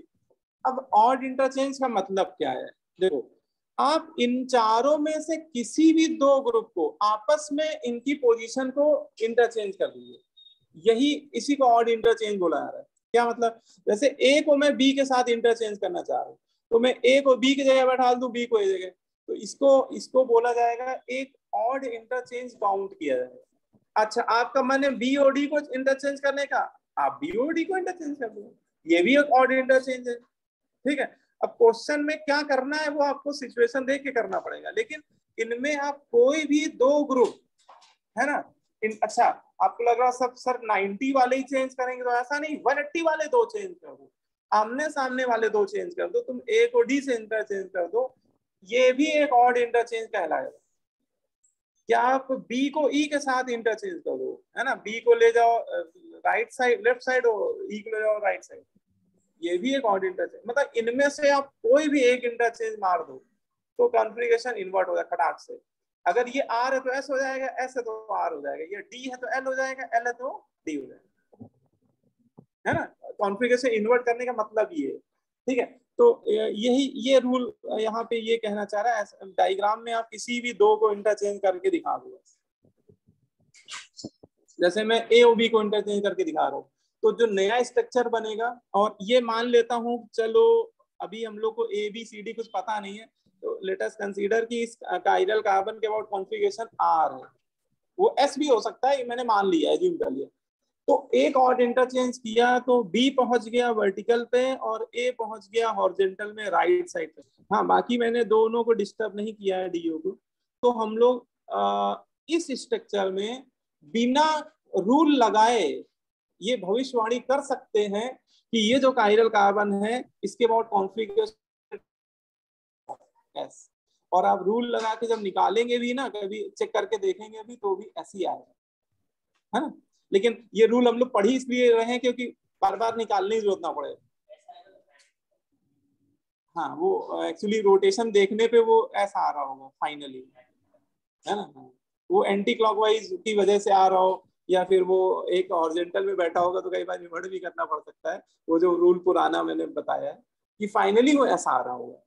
ठीक है, ये हम लोग डायरेक्ट बोल सकते हैं, मतलब ये फाइनल वो एंटी क्लॉकवाइज या क्लॉकवाइज यहाँ पे कुछ नहीं कह रहा हूँ मैं, फाइनल कॉन्फ़िगरेशन इसके अबाउट ऐसा आ रहा है। ठीक है, बोलो। हाँ, ये अगर डी होगा तो एल हो जाएगा, या ये एल होगा तो वो डी हो जाएगा। जब भी एक और इंटरचेंज करेंगे तो कॉन्फ़िगरेशन इन्वर्ट हो जाएगा। ठीक है ना। अब वो कोई भी दो ग्रुप इंटरचेंज कर दें उसके लिए आप फ्री हैं, उसके लिए कोई रोक टोक नहीं। रूल नंबर 2 क्या कह रहा है? रूल नंबर 2 है बेटा इवन इंटरचेंज के रिगार्डिंग। ये कह रहा है कि जब भी बेटा कायरल कार्बन के अबाउट हम लोग कैसा कितने नंबर में इंटरचेंज करते हैं, इवन नंबर ऑफ इंटरचेंज कर देते हैं। इवन इंटरचेंज का मतलब है इवन नंबर ऑफ इंटरचेंज, मतलब 2 इंटरचेंज या 4 की तो पड़ती नहीं, वैसे हमेशा 2 ही में इवन में 2 ही वाला आता है। तो अगर कभी भी कायरल कार्बन के अबाउट 2 डिफरेंट इंटरचेंजेस कर दिए जाएं तो कायरल कार्बन के अबाउट जो कॉन्फ़िगरेशन होता है वो चेंज नहीं होता है, वो सेम रहता है। अगर आर है तो आर रहेगा, एस है तो एस रहेगा, है ना। इवन इंटरचेंज में कॉन्फ़िगरेशन नहीं बदलता है। तो इसमें लिख लो आप लोग, due to even interchange about chiral carbon the configuration about chiral carbon remain same. Sir even interchange करने की जरूरत क्या है? नॉट इंटरचेंज से सब हो जा रहा है। देखो अभी क्वेश्चन आगे बढ़ोगे तो समझ में आएगा कहाँ जरूरत पड़ती है। अभी मैं आपको क्या क्या बताऊं, ठीक है, क्योंकि सिचुएशन जब आएगी तब आपको समझ में आ गया। तो यहाँ तो मजबूरी है, हमें 2 इंटरचेंज मारने पड़ रहे हैं। ठीक है, तो अभी एक क्वेश्चन करेंगे उसमें क्लियर हो जाएगा। तो ये रूल क्या कह रहा है इसको पहले हम लोग को समझना है कि अगर कभी ऐसी सिचुएशन आ जाए कि आपको 2 इवन इंटरचेंज करने पड़ जाए, ऐसी मजबूरी फंस जाए कि मान लो आपको ए और बी को इंटरचेंज कर रहे हो और इधर आप डी और ई को इंटरचेंज कर रहे हो, ठीक है। या फिर आप कॉन्टिन्यूअस ऑर्डर में भी कर सकते हो कि पहले आपने ए और बी को इंटरचेंज किया और जो नया स्ट्रक्चर बना उसमें फिर किसी 2 को चेंज कर दिया, तो पहला और थर्ड वाला जो स्ट्रक्चर होगा उसमें 2 इंटरचेंज हो चुके होंगे, है ना। ऐसा भी हो सकता है। मैंने एक ही स्ट्रक्चर में 2 इंटरचेंज कर दिए हैं, जैसे इस स्ट्रक्चर में मैंने ए और बी को इंटरचेंज कर दिया और डी और ई को आपस में इंटरचेंज कर दिया। तो इसमें आपका स्ट्रक्चर क्या बनेगा बेटा, यहाँ बी आ जाएगा टॉप पे, यहाँ पे कौन आएगा हॉरिजॉन्टल में, ए, और बॉटम पे कौन आएगा, ई, और यहाँ पे डी। ठीक है, और अगर इस कायरल कार्बन के अबाउट सपोज कॉन्फ़िगरेशन आर आ रहा हो, ये मान के चल रहे हैं, ऐसा कोई जरूरी नहीं आर हो सकता है ऐसा, तो हमारा आंसर इस कायरल कार्बन के अबाउट क्या हो जाएगा, आर। हाँ, इसमें सेम रहेगा बेटा, आर का आर ही रहेगा, है ना। इसमें रिवर्स नहीं होगा क्योंकि 2 बार पलट जाएगा ना। आपको तो कॉमन सेंस का, एक बार पलटोगे तो आर का एस हो जाएगा, फिर दूसरे 2 इंटरचेंज कर दोगे तो फिर एस का आर हो जाएगा, तो आर का आर ही रहेगा, है ना। सीरीज बात क्लियर। तो इवन नंबर में इंटरचेंज करने में कॉन्फ़िगरेशन सेम रहता है। ठीक, क्लियर। तीसरा रूल, अच्छा ये रूल केवल फिशर प्रोजेक्शन के लिए, ये बेस्ट डैश के लिए नहीं है, जबकि ऊपर वाले जो दोनों रूल थे वो दोनों तरह के प्रोजेक्शन के लिए एप्लीकेबल।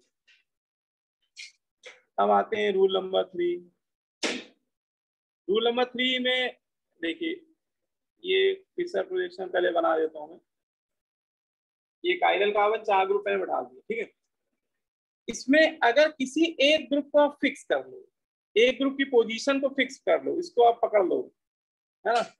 मान लो डी को मैंने, आप किसी को भी कर सकते हो, है ना। आप ए को कर दो, बी को कर दो, ई को कर दो, मैं किसी एक को कर रहा हूँ, मैंने डी को फिक्स कर दिया, है ना।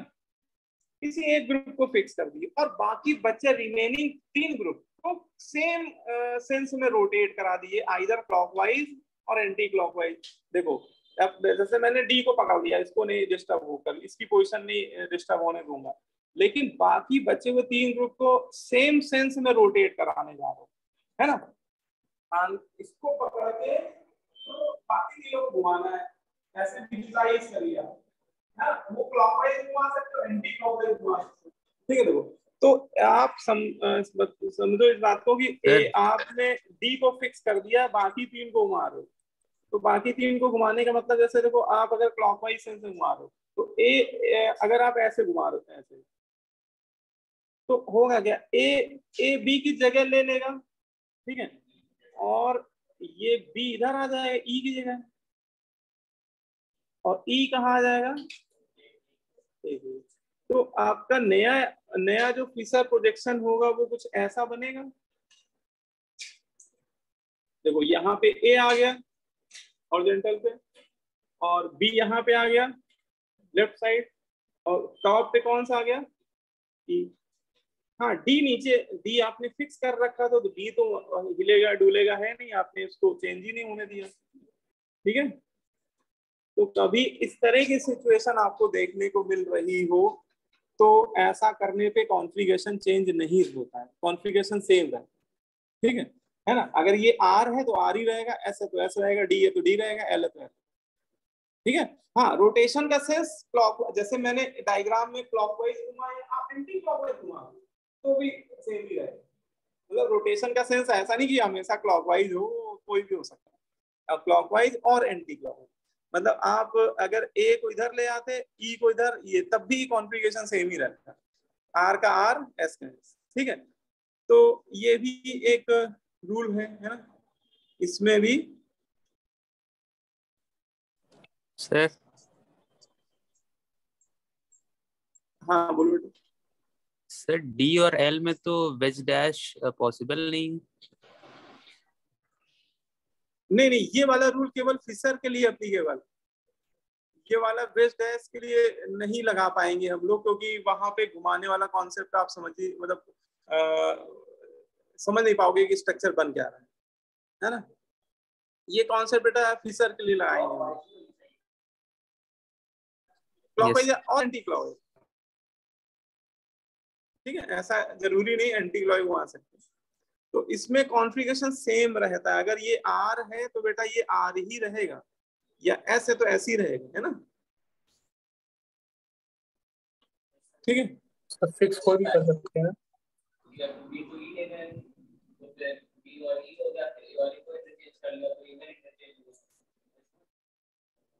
हाँ वो एक ही चीज है, सही कर, वो कहीं ना कहीं रूल नंबर 2 से कनेक्ट हो रहा है, लेकिन आपको क्वेश्चन कर, ऑब्जेक्टिव क्वेश्चन करते समय आपको अगर स्ट्राइक कर गया कि बस इन तीनों को घुमा दे अगला बन जाएगा, तो कॉन्फ़िगरेशन सेम ही रहेगा, ठीक है ना। बोलो भाई। फिक्स कोई भी कर सकते हैं। हाँ फिक्स किसी को भी कर सकते हैं, मतलब फिक्स ऐसा नहीं कि किसी एक को करना है, वो किसी को भी कर सकते हैं, है ना। जैसे देखो इसका आपको मैं एप्लीकेशन पहले बताता हूँ।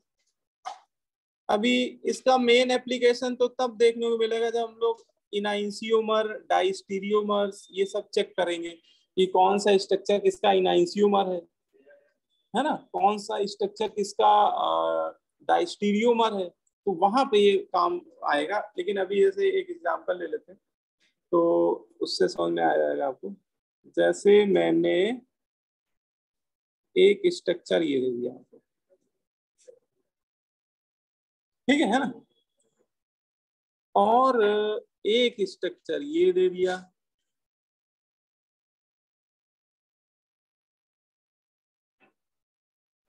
ठीक है ना। बोलो भाई, 2 स्ट्रक्चर दे दिए, और मैं आपसे पूछ रहा हूं कि ये दोनों एक दूसरे के रिस्पेक्ट में कैसे स्ट्रक्चर है। ऑप्शन नंबर 1, ये दोनों आइडेंटिकल स्ट्रक्चर हैं, है ना। ऑप्शन नंबर 2, ये इनाइंसियोमर है। इनाइंसोमर के बारे में एक सब बता देते हैं, बहुत सिंपल सी बात होती है। इनाइंसोमर्स एक्चुअली क्या होते हैं, नॉन, अगर बुकिश डिफिनेशन बोलो तो non super imposable mirror images होते हैं, है ना। अब इसको सीधे शब्दों में बताते हैं कि अगर एक काइरल कार्बन के अबाउट आर कॉन्फ़िगरेशन है, ग्रुप नहीं बदल रहे हैं, ग्रुप वही है, उसी काइरल कार्बन अबाउट दूसरे स्ट्रक्चर में एस कॉन्फ़िगरेशन आ रहा है, तो R वाला S का या S वाला R का एक दूसरे के क्या होंगे, इनआइसोमेरिक पेयर होंगे, क्योंकि वो एक दूसरे के मिरर इमेज होंगे। ठीक है, तो इनआइसोमर ऐसे पकड़े जाते हैं। तो छोड़ो अभी वो आगे आगे आएगा। ठीक है अभी मैं चलो इसको बता देता हूँ कि मुझे बस ये पता लगाना है कि ये दोनों आइडेंटिकल है कि इनआइसोमर है। तो देखो एक तरीका ये कि पहले आप इसके बाद कॉन्फ़िगरेशन निकालो वो 1 2 3 करके, या फिर दूसरा तरीका कि देखो टाइम एग्जाम में बचाना है आपको, और आप एक चीज देख ली, ये चारों ग्रुप बदल नहीं रहे, है ना। एक चीज आपने देख ली कि देखो फ्लोरीन, क्लोरीन, ब्रोमीन, आयोडीन यहाँ भी है, और यही चारों ग्रुप यहाँ भी है कि नहीं। तो आप मान लो, एज्यूम कर लो कि पहले वाले के अबाउट सपोज आर कॉन्फ़िगरेशन, हो सकता है निकालने में ऐसा आ रहा हो, मुझे पता नहीं है, लेकिन कुछ भी मान लो अपने मन से। ठीक है, इसमें क्या करते हैं, इसमें जल्दी करने तरीका होता है कि लेट अस कंसीडर, हम लोग मान लेते हैं, है ना, कॉन्फ़िगरेशन इज आर, मान लिया कि आर है, लेकिन मुझे पता नहीं, हो सकता है को रूल के अकॉर्डिंग निकालने पे ऐसा आ रहा हो, लेकिन हमें बस अगर इतना ही बताना है कि आइडेंटिकल है या इनआइसोमर है तो बता सकते हैं, एज्यूम करके। और फिर अब दूसरा स्ट्रक्चर देखो कि क्या क्या खेल खेला गया है। पहले स्ट्रक्चर से दूसरा स्ट्रक्चर बनाने के लिए आपसे अगर बोला जाए तो किन दो ग्रुप को किनको कितनी बार इंटरचेंज करें, या किनको इंटरचेंज करके बन जाए। क्या हुआ है, हाँ ऐसा लग रहा है कि बी आर फिक्स है और एंटी क्लॉकवाइज घुमाया गया है ना, तो क्लॉकवाइज देखो ऐसा ही तो लग रहा है कि ब्रोमीन को फिक्स कर दिया गया है, दोनों में ब्रोमीन, दोनों में वर्टिकल में नीचे बैठा हुआ है। और अब देखो आयोडीन को इधर ले आया गया है, क्लोरीन जगह, क्लोरीन को फ्लोरीन, तो देखो यही तो बन रहा है। तो अगर आपने इसके अबाउट कॉन्फ़िगरेशन आर माना है और रूल नंबर 3 के अकॉर्डिंग जब भी एक ग्रुप को फिक्स करके बाकी तीनों को किसी सेम सेंस में घुमाते हैं तो कॉन्फ़िगरेशन चेंज नहीं होता है, तो इसके अबाउट भी भैया आर ही होगा। और आर का आर क्या हो गया, आइडेंटिकल, मतलब ये दोनों स्ट्रक्चर क्या है, आइडेंटिकल है, ये इनआइसोमर नहीं है। अगर आर का एस आ जाता तो इनआइसोमर हो जाता।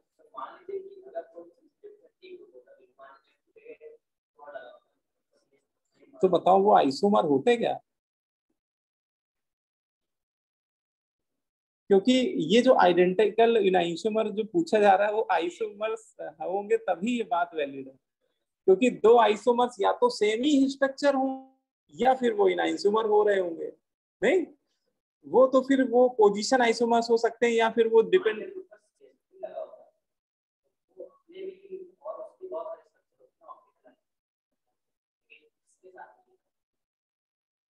नहीं समझे नहीं,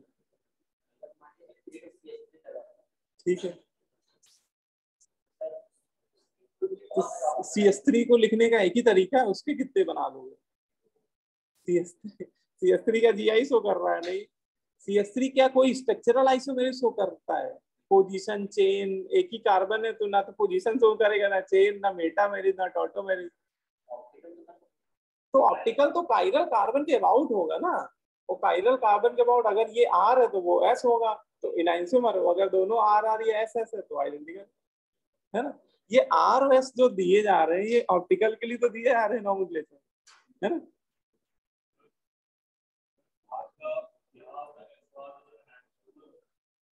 क्या, हाँ हाँ, अगर यहाँ पे R मैंने माना और दूसरे स्ट्रक्चर में कॉन्फ़िगरेशन S आने लगता है तो इनआइसोमर हो जाता है। ठीक है, बोलो बात समझ में आ रही,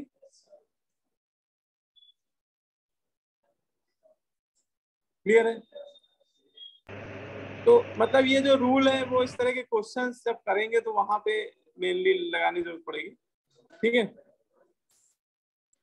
अब इसमें हम लोग आते हैं, पहले ये समझते हैं कि ऑप्टिकल आइसोमेरिक होती क्या है, क्योंकि हम लोगों ने नॉमेनक्लेचर तो पढ़ लिया लेकिन अभी हम लोग को ये नहीं पता कि ऑप्टिकल आइसोमर्स होते क्या है। ठीक है ना, हम लोगों ने नॉमेनक्लेचर पहले पढ़ लिया है लेकिन बेसिक अभी हम लोगों ने बात नहीं की। तो देखो अब हम लोग समझते हैं कि ऑप्टिकल आइसोमर्स होते क्या है ना, इनकी बेसिक डेफिनेशन क्या होती है। तो देखो ऑप्टिकल आइसोमर्स की कंडीशन आपको पहले बताता हूँ ऑप्टिकल आइसोमर्स जो होते हैं वो ऑप्टिकली एक्टिव मॉलिक्यूल ही ऑप्टिकल आइसोमर मेरी शो करते हैं। ठीक है, पहली बात तो ये optically active molecule can show optical isomery. ठीक है, ऑप्टिकल आइसोमेर शो होने के लिए या शो तभी होती है किसी मॉलिक्यूल में जब वो मॉलिक्यूल ऑप्टिकली एक्टिव होता है। फिर उसमें बात आती है कि सर हम कैसे जानेंगे कौन सा मॉलिक्यूल ऑप्टिकली एक्टिव होता है, तो उसकी जो ये हम लोग एक्सपेरिमेंटली डिटरमाइन करते हैं। इसकी जो डिफिनेशन है वो एक तरह का एक्सपेरिमेंट पे बेस्ड है। ये नीचे देखो एक डायग्राम है, ये ऑप्टिकल बेंच होती है, उस पे ये डायग्राम और ये जो पूरा एक्सपेरिमेंट है ये परफॉर्म किया जाता है। ठीक है, अब देखो क्या है, पहले एक बार इसकी डिफिनेशन पढ़ लेते हैं। ऑप्टिकल एक्टिविटी क्या कह रहा है, कह रहा है certain compound, certain organic compound उसको लिखना चाहिए। ठीक है, चलो कोई बात। Certain compounds rotate the plane of polarised light in a characteristic way, है ना। बोल रहा है कि बहुत से कुछ सर्टेन कंपाउंड ऐसे होते हैं जो पोलराइज्ड लाइट के प्लेन को रोटेट करा देते हैं, है ना। कुछ नेचर में ऐसे ऑर्गेनिक कंपाउंड पाए जाते हैं जो क्या करते हैं, जो प्लेन ऑफ पोलराइज्ड लाइट, इसको शॉर्ट में पीपीएल भी बोल सकते हो, पीपीएल, आईपीएल नहीं, PPL, plane of polarised light. तो इस बोलते हैं कि ऐसे ऑर्गेनिक कंपाउंड जो प्लेन ऑफ पोलराइज्ड लाइट को रोटेट कराने की क्षमता रखते हैं या पूरे प्लेन ऑफ पोलराइज्ड लाइट को रोटेट करा देते हैं, ऐसे कंपाउंड ऑप्टिकली एक्टिव कंपाउंड कहलाते हैं और वही कंपाउंड ऑप्टिकल आइसोमेर शो करते हैं। ये हम लोग की बेल है। अच्छा टाइम हो गया, तो चलो इसको इतना तो देख ही लो जल्दी से कि ऐसे कंपाउंड जो प्लेन ऑफ पोलराइज्ड लाइट को रोटेट करा देते हैं वो सब क्या कहलाते हैं, वो कहलाते हैं ऑप्टिकली एक्टिव सब्सटेंस। ठीक है, और ऑप्टिकली एक्टिव सब्सटेंस ही क्या शो करते हैं, ऑप्टिकल आइसोमेर। ठीक है, अच्छा अब दो तरह के नेचर में कंपाउंड पाए जाते हैं, कुछ डेस्टोरोटेटरी होते हैं ऑप्टिकली एक्टिव कंपाउंड और कुछ लीवोरोटेटरी होते हैं। डेस्टोरोटेटरी ऐसे ऑप्टिकली एक्टिव कंपाउंड होते हैं जो प्लेन ऑफ पोलराइज्ड लाइट को क्लॉकवाइज सेंस में घुमा देते हैं, है ना। देखो भाई ये अंडरलाइन कर लेना, ये लिख लेना, अभी समझ ही लो बस अभी। तो डेस्टोरोटेटरी कंपाउंड ऐसे होते हैं जो प्लेन ऑफ पोलराइज्ड लाइट को किस डायरेक्शन में घुमाते हैं, क्लॉकवाइज। इसने लेफ्ट टू राइट लिखा हुआ है, तो वही बात है कि लेफ्ट से राइट जाओगे तो डायरेक्शन कैसी आ रही है, अरे वो एक्चुअली हैंड के रिस्पेक्ट आएगा, ये लेफ्ट हैंड है, ये राइट हैंड है, तो लेफ्ट हैंड से राइट हैंड हम लोग ऐसे ही जा रहे हैं ना। फिर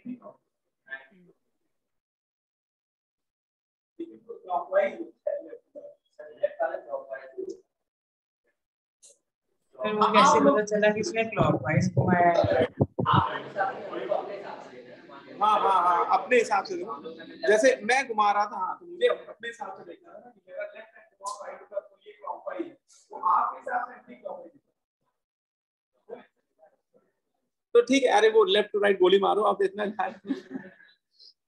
ध्यान रखना है कि ऐसे कंपाउंड जो plane of polarised light clockwise sense में रोटेट करा देते हैं वो डेस्टोरोटेटरी। ठीक है ना। और लीवोरोटेटरी कौन से होते हैं, जो प्लेन ऑफ पोलराइज्ड लाइट को एंटी क्लॉकवाइज सेंस में रोटेट कराते हैं। ठीक है, अब देखो वो आप पूछ रहे थे ना कि सर प्लस कब लगाते हैं माइनस, एक्चुअली प्लस और माइनस साइन होते हैं, वो डेस्टोरोटेटरी और लीवोरोटेटरी को रिप्रेजेंट करने के लिए दिए जाते हैं। ठीक है, डेस्टोरोटेटरी को एक सिंबल दिया है स्मॉल डी, है ना। इसमें कैपिटल मत करना, कैपिटल डी कैपिटल एल तो एक नॉमेनक्लेचर है।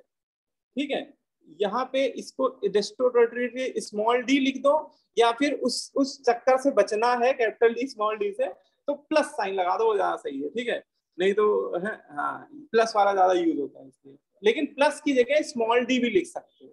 ठीक है, और ऐसे कंपाउंड जो प्लेन ऑफ पोलराइज्ड लाइट को एंटी क्लॉकवाइज सेंस में रोटेट कराते हैं, उनके आगे हम लोग कौन सा सिंबल यूज करते हैं, माइनस।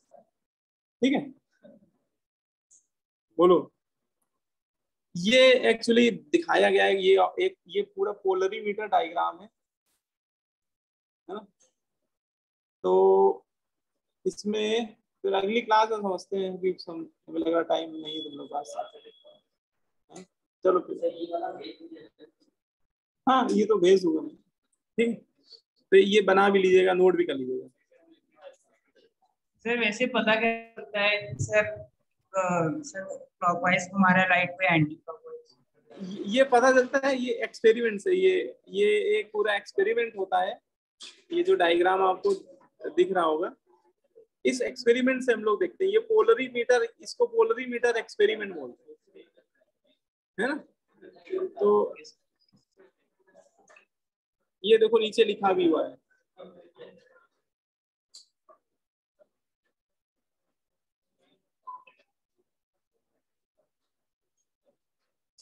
ठीक है, angle of rotation can be measured by instrument called polarimeter. तो एंगल ऑफ रोटेशन को हम लोग एक इंस्ट्रूमेंट से मेजर करते हैं, उसी को पोलरीमीटर बोलते हैं। चलो फिर नेक्स्ट क्लास में करेंगे, वो भी पूरा हो नहीं पाएगा। ठीक है,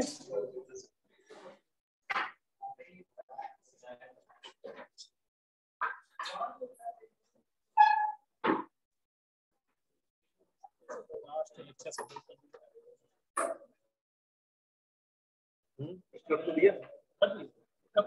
1 2 3